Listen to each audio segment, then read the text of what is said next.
Welcome to Imperfect Genius, the podcast that provides technical advice on effectively navigating the business development journey and offers advice on building successful careers in the tech industry. I'm your host, Rachel Foster, a tech professional, educator, and entrepreneur. Hey, everybody, welcome to September. Our monthly theme in the community for September is scaling new heights. Our goals are to implement new strategies for growth and scalability in our professional and or business lives, or in our businesses or in our professional lives, or both, depending on what you got going on. And I think we'll all be more successful in scaling those new heights if we shed some of our excess baggage. And so to that end, I want to talk about a hot topic for me. I've heard me mention it probably before on the podcast. Imposter syndrome. I've got a beef with the whole concept of imposter syndrome. I think I first mentioned it on the podcast last year when I was selected to be a presenter at the Grace Hopper celebration. That was the topic of my presentation. I'm writing an ebook that I'm going to offer as a free resource on my website, just my thoughts on the topic. I'm not a psychologist, or I'm not someone who is qualified to speak on the psychology of imposter syndrome. I can just tell you my perspective, and we're going to talk a little bit about that. But let's start with a definition, because honestly, I had never even heard of imposter syndrome until I had been working in the tech industry for over 30 years. I think it was a relatively recent thing, a recent discovery, this idea of imposter syndrome, where I felt like people were telling me that I should have imposter syndrome. And I was like, I don't even know what this is, and why would I have it? I felt like I was being gaslit into believing that I should have imposter syndrome. But let's start with the definition, and we'll talk just a little bit about the background and history of imposter syndrome. And then I want to tell you a story about something that happened to me this summer that goes along these lines, and sort of how I choose to respond to these types of things. So first of all, the definition of imposter syndrome is the persistent inability to believe in one's success, or to believe that one's success is deserved or has been legitimately achieved as a result of one's own efforts or skills. So let me say that again, because I kind of messed it up a little bit. So the definition of imposter syndrome is the persistent inability to believe that one's success is deserved or has been legitimately achieved as a result of one's own efforts or skills. And so, like I said, like the first time I heard it, I was in a corporate setting, and there were all of these, they were bringing in experts to talk to, and it was always, talking to women and minorities about imposter syndrome and how to overcome it, and how to fix yourself. And I take a strong opposing view to the idea that we are broken in the first place to be fixed. In fact, there was, when I was prepping for, I had these very strong feelings about the idea of imposter syndrome, and the idea that just as as women and as minorities, we should automatically. And again, it wasn't a should. It wasn't like it was being presented as you should have imposter syndrome. There was just an automatic underlying assumption that if you're a woman, if you're a minority, if you're a minority woman, then you must have imposter syndrome. And so here are some tools to help you. Again, the presentation is sort of like to help you fix yourself. Here's how you can fix those problems in your brain. And I'm laughing because I hate it so much. So I just was like, I really had a visceral reaction to the idea that I should have imposter syndrome. And maybe it's because I should talk a little bit about my background.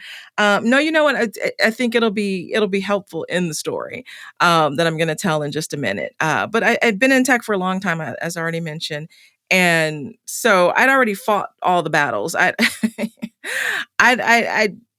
Again, 30 years in, I knew I belonged in whatever room I was in. Like there was no, oh, I don't belong here. Oh, I'm fake. Oh, they're going to find me out.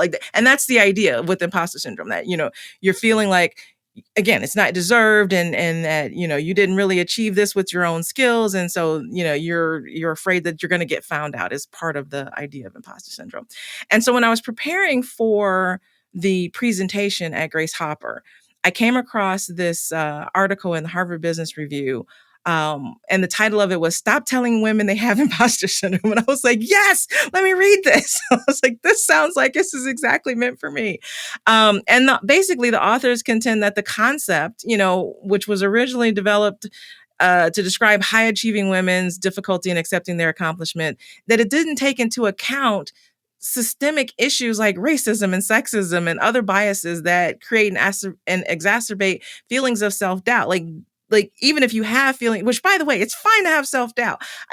Self-doubt does not automatically equal imposter syndrome. Sometimes it's fine to question, hey, wait, does that make sense? Or, it's fine. But basically they were saying that, people were automatically equating self-doubt with imposter syndrome and not taking into account, again, these systemic things like racism and sexism and other biases that make you feel those feelings of self-doubt to begin with. And they argued that the imposter syndrome framework places the blame on individuals rather than historical and cultural context that foster those feelings of inadequacy, which duh. And we shouldn't be focused on fixing, and I'm using air quotes here, fixing women, but fixing this I can't talk, discriminatory systems that are in place that make us feel as if we should, again, for people who legitimately have imposter syndrome, make them feel as if they don't belong. It's not necessarily something that's wrong in them. There's something that's wrong in the system. And then the article went on to point out the hypocrisy of how, men, especially white men, are praised for having confidence and being bold, whereas women are punished for being either too confident or not confident enough. Like no matter what, you're whatever your level of confidence, if you're a woman, there's probably a problem with it. You're either too confident or you don't have enough confidence. You need to work on it. You need to, there's all this idea that you need to fix yourself. In fact, I want to read this quote, which I'm terrible at reading quotes, but I want to read this quote that was in the article. It says, "The same systems that reward confidence in male leaders, even if they are incompetent, punish white women for lacking confidence, women of color for showing too much of it, and all women for demonstrating it in a way that is deemed unacceptable." So, again, whether you're showing too much of it or too little of it, if you show confidence in any way that is deemed unacceptable, but unacceptable as related to, the white male model of how you should be in a corporate setting or, wherever, then you're going to be punished for it. So I read this article and I was like, yes. And so there was a lot of the information that I pulled from that article to share in my presentation. And then I also wanted to go back to, I was like, where did this idea even come from? And then when I found the original paper and I read, I was just so, when I looked at the statistics, I was so pissed off because it all started with, there was a paper called, the concept was the imposter phenomenon in high achieving women. And this was first developed in 1978 at Georgia State University by two psychologists, Pauline Rose Clance and Suzanne Emmett Eames. I don't know if I'm saying her name right. But anyway, so it was posited by these two psychologists at Georgia State University. But here's the thing that just rubs me so the wrong way.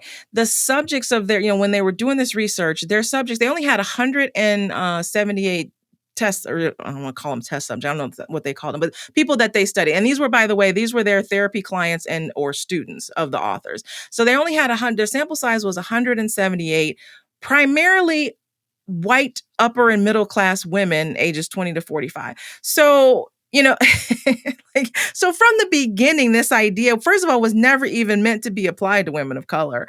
But they only looked at the small sampling and they were all, white and upper middle class women. And again, the idea was that, they felt like they didn't deserve success. And there was their success, and there was, had to do with family dynamics and all these other things. But the things that were making them come to these conclusions, because I did read the original paper, the things that were making them come to these conclusions do not apply broadly across the spectrum of women in general, especially not across minority women and working class women from working class family. Like it just it wasn't ever meant to be applied as broadly as it is today. Or I don't know what their intent was, but the way the paper is written, it was never meant to be broadly applied across all women. And so the idea that there is just this assumption, like literally, I think, so at Grace Hopper last year, I want to say I was one of maybe, I'm going to screw up the numbers. I don't know. I don't have the numbers in front of me, but I was like maybe one of 10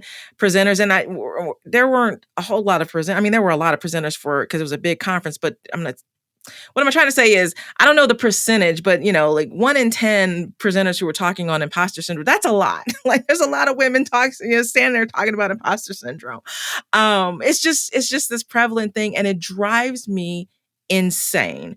Because like I say, like when I first heard about it in corporate America, I was like, I'm literally sitting in these helpful meetings, there's some sort of, wellness or whatever events that are being put on by the company. And it's like, oh, I feel like the title is, oh, so you have imposter syndrome. Here's what you should do. That wasn't the title. I'm just saying that's what it felt like the titles of these things were. And I'm sitting there baffled, like, so wait, what is this imposter syndrome and why am I supposed to have it? Because, and here's where I'll get a little bit into my history. So I have been in tech since 1985. I have always been Black. I was born Black. Have always been a woman. Like I have always been a Black woman in tech since the 80s. So having to fight and claw and, like being the only one in the room, like I was already used to being the outsider and being in the expectation being that I don't belong there and maybe I don't know what I'm doing. Like, so I was always having to prove myself.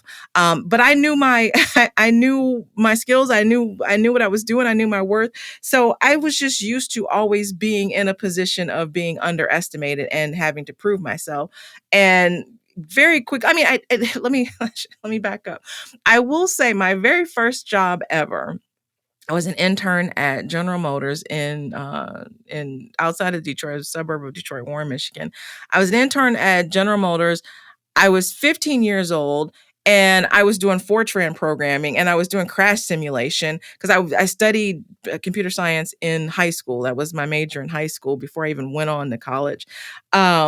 And so I'm like, again, so I'm 15 years old, and my supervisor, I feel like I told this story in the origin story episode, but my supervisor left to go back to India for a month and left me to do a presentation to a bunch of old white male engineers. Like I'm having to do this presentation about this final project that we're working on to these engineers. Luckily, one of my classes in high school was communications. I was, public speaking. So I had that skill set in my back pocket. So yeah, at that time at age 15, yeah, I felt like, what am I doing? I don't belong here.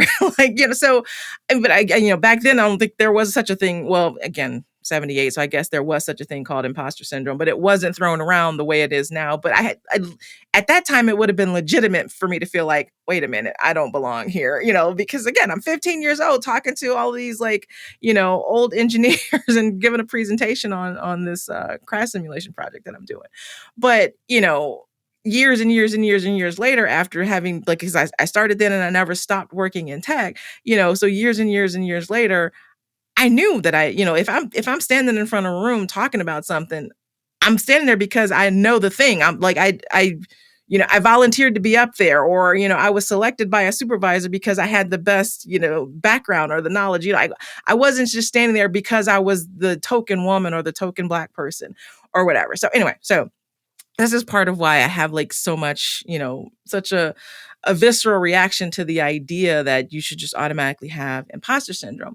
But I wanted to tell a story because I feel like this story illuminates the problem more accurately. So here's what happened.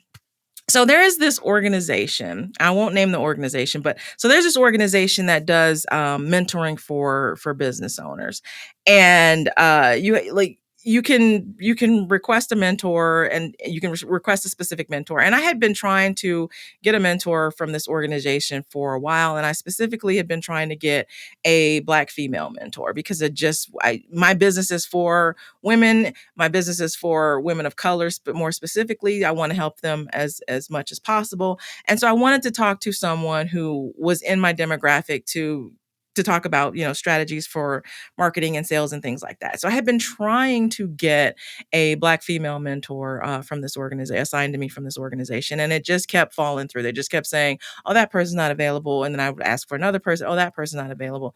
And so the alternative to asking for a specific person is to just put yourself in the pool and they just assign somebody to you. And I knew exactly what was going to happen because based on the demographics of my business, and I'm in tech, and I knew I was going to end up getting assigned, a white male who had a tech background, and because this, anyway, so I was about to tell too much information because I don't want to talk about the organization itself, because this is not about that organization. This is about one specific person. Um, so I got assigned older than me, which we've established that I've been around for a while. So older than me is pretty old. An older white man who had been, who had a tech background, that's like, if I were a cartoon character or, a comic book character, that would be like my arch nemesis.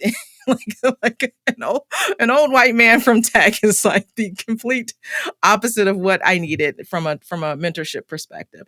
But I don't assume that everybody's the same. I'm open minded, so I was like, okay, we'll give it a shot. And from the beginning, the mentorship, the relationship was fraught, because I very quickly discovered that he could not relate to me as an individual, but only as a stereotype. In our very first meeting, like almost everything that I would say, he would go, "Oh yeah, my wife." He could only relate to what I was saying by comparing it to something his wife had said or done. So I was just a woman. And then, later came the racial things. But so it just quickly became clear to me that he could only relate to me as a stereotype and not as an individual. Also, he just could not seem to retain my history. I told him, my background and all of that. And there were several times I had to, like, he would say something and I would have to remind him, well, yeah, because I've been in the industry for 30 years. I would have to like say these things to him over and over again. And there was a lot of negativity. There was a lot of, there's a, I don't know if it's, yeah, I don't know any of the generations like Gen Z, Gen X, millennial. I'm terrible at remembering those things, but I think it's a millennial term. But the negging, I felt like he was negging me. He was constantly negging me. He was just constantly, everything was just negative. And so I'll give you an example. Um, Okay, so first of all, to be fair, I have to admit that at the time that I was talking to this man, my website did need to be updated, and I knew that because I had built the website before I knew exactly what the brand was going to be, and I knew all of the things that I was going to be offering from a service perspective, as well as community and courses and things like that. At the time that I built the website, I didn't have any specifics, so it was kind of really generic, and it didn't say all the things that it should say. So, and I knew that it needed to be updated. So but having said that, it was still a decent looking, website, a slick looking website. But he talked about it like it was just the most trash he'd ever seen in his life, and kept talking about how it needed to be updated. And so then, at one point, because I should mention that when I reached out, I specifically said that I wanted help on specifically lead generation, lead qualification, and lead conversion. So finding people, from a sales perspective, qualifying them as whether or not my services are meant for them, and then actually turning them into customers. So I had a specific, specifically the sales flow was what I was interested in, and specifically lead generation, lead conversion, and or lead qualification and lead conversion. So that's the thing that I was meant to focus on, that we should have been focusing on. But again, there was all these other things that he wanted to give me feedback on, which and I should be fair here. Some of the things he said were very valid, but it was just the way in which he was saying the things that just really was rubbing me the wrong way. And so there was at one point I mentioned that I was going to be going to this big tech conference in Atlanta, and I was asking about like what to do from a, like some ideas from the sales perspective, from the lead, I can't even talk today. What did I just say? The lead qualification and lead conversion perspective, like some of the things. And then the thing he said to me was like so big. He's like, "Well, are you taking a business card?" And it was like, to me, that was so basic. I'm like, okay, what part of I've been doing this for over 30 years do you not understand? You think I don't know to take a business card to a conference?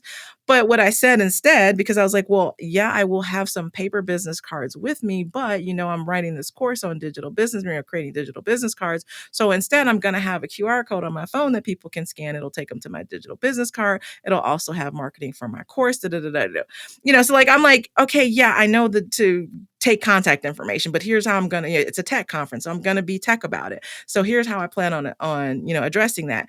And in response to that, instead of saying, okay, yeah, sounds like you got it covered or whatever, he goes, wait, so the scan is going to take them to your website? And I was like, yeah. He was, well, you really got to fix that website. I was like, I was like so over him at this point in time, because again, it was as if you were going to go to like a 404, page not found, like you were just going to go to some crap. So, oh my God, don't send them to your website was kind of, the attitude that he was giving me.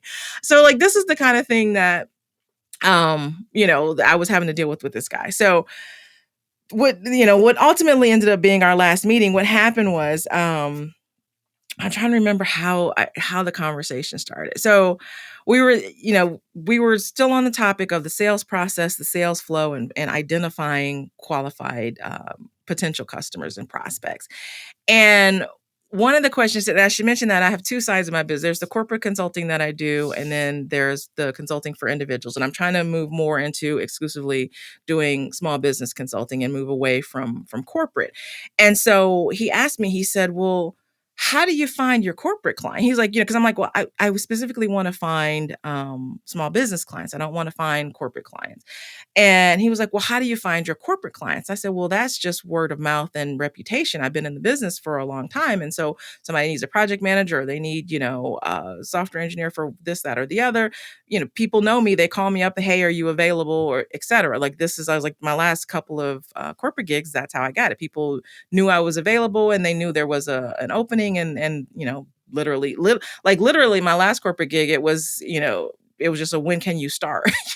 So so I mentioned that, and he goes, well, why can't you use those contacts to find your small business contacts?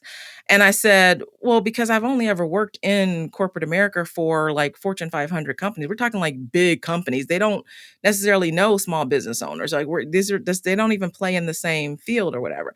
And when I told him the story, and when I was answering those questions, and I told him the story that I just said about my last corporate gig, I said, my last corporate gig was a colleague that a friend and a colleague that I'd worked with before. She needed a project manager. She called me up. And literally, a couple of weeks later, I was starting. And it was only because I was taking a break from, for my birthday, taking some time off. And then I started after that. And then he said, yeah, well, those days are over for minority business owners. And in the moment, I froze. So like, we're gonna talk about my brain, and you hear about fight or flight, but there's really three things. It's fight, flight, or freeze. And my brain tends to freeze because it's processing all of the information and deciding what to do next. I'll give you a more visceral, real world scenario about the way, story about the way my brain works. So I was once mugged at gunpoint in front of my childhood home on a street in Detroit. And what happened was, so these guys run up to me, and the guy in front of me puts a gun in my stomach, and he's like, give up your purses and your jewelry or whatever. And there's a guy behind me who's like snatching the chain off my neck and the bracelet off my wrist and taking my purses or whatever. And at first I freeze, because I'm like, my brain is like processing like what just happened, because I'm home. I should be safe. Like I hadn't made it, up to my driveway or, into my house yet, obviously. But I'm like, they were just jogging out, because I thought they were just jogging down the street. I didn't know that they were running up to me. And so like, I'm trying to process what's happening. So I immediately I freeze. And this is why they're just like snatching the jewelry off me and everything. And then after my brain has processed what's happening and caught up to real time, then I shift into fight mode. And I scream at the guy in front of me. I'm like, give me my shit back, God damn it. And which was very dumb. I am lucky that he didn't shoot me. So I go into fight mode. And I should mention too, for those of you who know that I used to do mixed martial arts. This is before I ever took any kind of martial arts courses. So this is not like I thought I was going to do some sort of takedown and disarm this guy or anything like that. Again, my brain went from freeze into fight mode, and that's what happened. Luckily he didn't shoot me, but he hit me, he smacked me across the face with the butt of the gun, knocked my glasses across the street. And by this point, and then they took off running. And then my brother comes bursting out of the house, and he's chasing them down the street. And they had jumped in a car on the corner. And like my brother was a track star. He caught up with the car, but I mean, it's man versus car. What's he going to do? Right. So, they end up getting away. Now, just to finish up that story before I go back to the story about this, so-called mentor. I don't know the details. I got all my stuff back two days later, so 2 or 3 days later, I got all my stuff back, which in hindsight is miraculous. Like I was just a random mugging victim. I should have never gotten all my stuff back. I will say, like I said, I don't know the details. I will say that my father was a deputy sheriff and he used to joke about disappearing people because he worked in the CSI unit and he knew where the body farm was. I don't know any details. I just know I got all my stuff back a couple of days later. But like, so I mentioned that I had jewelry on, like there was a custom chain that I had around my neck and I had a custom bracelet. So there was all this jewelry that they had snatched off of me that had gotten broken when they took it from me. And so I got it back. It was broken and it was custom made. So, my mother had the jeweler remake it for me and everything, but I never wore it again. Like the new jewelry, I never wore it again. And I say that to say that even if you survive, these things, these violent assaults, whether they're verbal or physical or whatever, you were forever changed by that incident. Like I just never felt the same about wearing that jewelry again. Again, it was new jewelry, it was different jewelry. It wasn't even the same jewelry that had been stolen from me. But you're forever changed by these events, and all of those events like that, and dozens of others, and again in corporate types of things that I've had to deal with. All of those things make me who I am today, and basically I became a person who, will say to like BS like this guy is saying to me, like, you know what?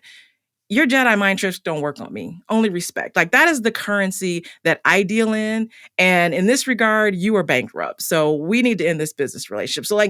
So in the moment, he says this thing to me about, those days are over for minority business owners, thereby implying that the only reason that I had this 30-year career and I have such high regard from, former colleagues that I can just get a job because they know my reputation is because I'm Black and or a woman or both. So, that was the implication he was saying with that. And again, in the moment I froze, so I didn't respond right away. And because while I'm processing all of that, he goes on, he's like still talking and he's like 5 sentences on, from that point. So by the time I decide, no, fuck that noise. Which by the time I'm like, no, it's too late. Like he's already moved on. It's kind of like a drive-by, like he's moved on. So I went from freeze mode to fight mode, similar to the mugging story. But so, in the moment, I just, I was like, okay, he's moved on, and to go back now, I was like, I could do it. But let's just move on. We're near the end of the meeting. So we wrap up the meeting. And then I composed a breakup email for him. Like I didn't send it right away. We had scheduled our next meeting, and I knew I was never going to meet with this man again. And so I composed what I was going to say to him. And I thought about, I was like, do I want to try to call him out on what he said? But I gave up on trying to educate ignorant white people, and sorry for if I'm offending anybody, but I gave up on trying to educate ignorant white people back in 2020, because I used to be very patient with explaining why people's misconceptions were harmful and da da da da. But I just gave up. I was like, I don't have time for it. It's not my job to educate people. And like I said, this man he's older than me. I would guess, if I was to guess, I don't know how old the man was, but I would say he was maybe in his mid 70s. Like, so this is an old white man, so I'm not going to change his mind. He is set in his ways. I'm not going to change his mind. It's going to be a waste of my time to, have that conversation with him. So I just, sent him a message that basically I no longer need his services. It's basically, like, thank you for the information, because there was some, in our talks, there was some useful information that I did get out of him in terms of the sales process. But, I'm like, thank you for the information you give me to date. I am working, which is true. I'm working on some of those, avenues and some of those changes. And I will be in touch if I need anything from you, which no, thank you, I don't. And that's the way that I respond to nonsense like that. But I tell that story and I bring that up to say that just think about that. Like, that's just one example. And like, again, I've got 30 years of examples of stuff like that, of people just constantly just in your ear telling you you're not good enough, or, you're only here because you're Black or because you're a woman or because whatever. And so to then turn around and say to someone like me that, oh, I'm so sorry that you have imposter syndrome. Let's see what we can do to fix you. No, let's fix the problem. And I am not the problem, let me tell you. So I just want to say, like, in terms of, like, we're talking about scaling new heights and getting rid of excess baggage. I know that me just telling this story isn't necessarily going to automatically, fix some. I don't want to use the word fix because there's nobody is broken here. It's not automatically going to solve the problem of people who legitimately are dealing with imposter syndrome. But what I will say is, you know, let's think about strategies to fight back. And let me tell you why it's important. I want to talk about some of the ways that imposter syndrome can impact people's mental health and well-being. When I was putting together my presentation, I was staggered by the list of things that people suffer from, or that imposter syndrome causes. And I'm just going to read a partial list. This is a partial list: anxiety, burnout, depression, exhaustion, hesitation to seek help, isolation, low self-esteem, perfectionism, and overwork. Oh, I suffer from that one. That is true. Poor sleep habits, obsessive compulsive disorder, another one that I can claim, chronic stress, and suicidal thoughts. So it's not a trivial thing. Imposter syndrome can have really negative effects. So it's important to think about ways to combat them. Um, Actually, I'm working on a guest on the show who's working on she's building an app for about mental health, and I feel like I want to circle back on this topic again later in a later episode when I have that conversation. But it is a serious it can be a serious mental health issue, and I want to say, let's just talk about some strategies. And again, me, I am not a doctor. I am not a psychologist. I am not qualified to diagnose or give treatment to anyone. I'm just telling you things that have happened to me and things that have helped me. I find that having a supportive community of people who look like me, other women of color, that has been very helpful. Acknowledging the external factors and limiting the power. So consider the source. So when somebody tells you, oh, well, you only got those jobs because you're a Black woman, consider the source. If it's an old white man, then yeah, I'm sure you think that, but whatever, dude. I I got nothing for you. I'm not trying to hear that noise. Practice self-compassion. Give yourself a break. Because again, sometimes I mentioned, in that list of outcomes, things that people get, imposter syndrome can cause in people. I definitely suffer from perfectionism and overwork, and well, my obsessive compulsive disorder has been there since I was a child. That is not a that is not a result of imposter syndrome. I'll tell you guys my Barbie story one day. So yeah, that's that. I was born that way. My OCD is always been there, but it's probably worse because of some of the things that I've had to deal with, and whatever. I'm starting to lose my voice, so I think that's my hint that I should be wrapping up this conversation. Whenever I start losing my voice, that's when I know I've been talking for too long. Especially when I do these solo episodes and I don't have a guest to play off of, so I'm doing all of the talking for the whole time. Um, what was I saying? I was talking about ways to fight back. So I was saying practice self compassion because sometimes, yeah, you know what, you might you I let that guy get in my head for about 2 seconds or however long while I was processing, but you know I'm like, you know what, he's wrong. You know what you've done. You know what your skills are. You know how well you work, et cetera, et cetera, and give yourself a break. And sometimes when I don't do something perfectly, which again, I do suffer from perfectionism, it's a problem. If I don't do something perfectly, I'm very hard on myself. And sometimes I just have to remind myself to show myself a little bit of grace. And here's the other thing. This is what I'll leave you with. If you find yourself in a room where you don't feel encouraged to be your authentic self, then find another room. Just like, I found myself with a mentor that did not uplift me or encourage me to be who I am. So I'm finding another mentor. So if you find yourself in a room where you're not encouraged to be your authentic self, then you maybe need to find another room. All right. So that's what I will say about imposter syndrome. I just wanted to tell that story. Like I said, that happened over the summer while we were on break. And I made a note that I wanted to come back on the podcast and have a conversation about imposter syndrome. And considering, the source and the systemic biases that tend to, constantly whisper in women's ears, especially women of color, and the reasons why you might be having some negative self thoughts and things like that. And again, just consider the source. All right, so let's wrap it up with let's see. Last time I was talking about the speed networking event that I'm planning. I think I said in the previous episode that was going to be on September 23rd. I was wrong. I didn't have a calendar in front of me at the time. So I'm going to be doing these speed networking series of events. And the first one, if there's enough interest for this first one, because there's a little bit of a short lead time on this one, the first one will be on Thursday, September the 18th at 11 a.m. And if you go to imperfectgenius.com/speed networking, then you can go and register for that, sign up for that. Also, I mentioned that the Authentic Genius Digital Card Studio, the first cohort of that course is going to start on September 30th. And you can register for that at imperfectgenius.com/courses. And finally, if you're a woman of color who's running your own business, or you're a woman of color in the tech industry and you want to connect with other women in underrepresented fields for support and mentorship, you can head over to community.imperfectgenius.com and you can find out how you can join our community there. Let's see what else. Oh, if you listen to this podcast episode on the Alive app, then you can comment, and we can start a dialogue. We can chat back and forth via the app. That's one of the ways that I'm trying to get more of a dialogue going this year. But you can still call us or text us at 404-425-9862. You can connect with us on social media at Ask Imperfect Genius.